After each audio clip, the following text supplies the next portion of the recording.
Austria's coalition is breaking up over a video scandal, and now Chancellor Sebastian Kurz is seeking to oust Interior Minister Herbert Kickl.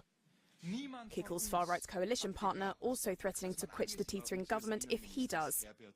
Austria's political turmoil began on Saturday when the Chancellor's partnership with the far-right Freedom Party fell to pieces. Its leader, Heinz-Christian Strache, was caught on camera in 2017 allegedly offering to fix state contracts and discussing how to work around party financing laws, with a woman posing as the niece of a Russian oligarch.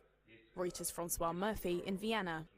What's clear is that the Chancellor, Sebastian Kurz, seems to be pushing for Kickl to be removed as Interior Minister. The argument was presented by a close ally of Kurz's, our European Affairs Minister here, Gernot Blümel, was that since Kickl was the party chairman of the Freedom Party back when this thing was carried out, he shouldn't be in a position to oversee an investigation into this whole sting and what happened.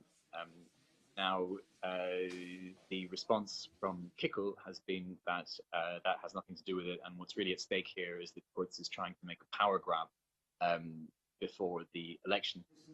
Strache has resigned but denies breaking the law, calling the incident a targeted political assassination, and he maintains that no money ever changed hands.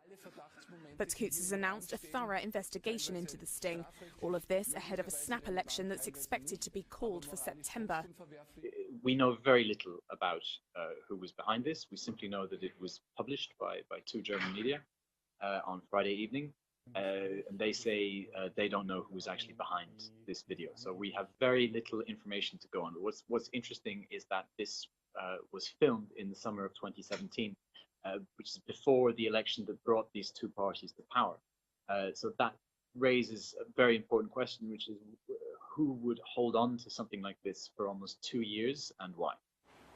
On Monday, support for the Freedom Party had dwindled by 5 percentage points, down to 18%.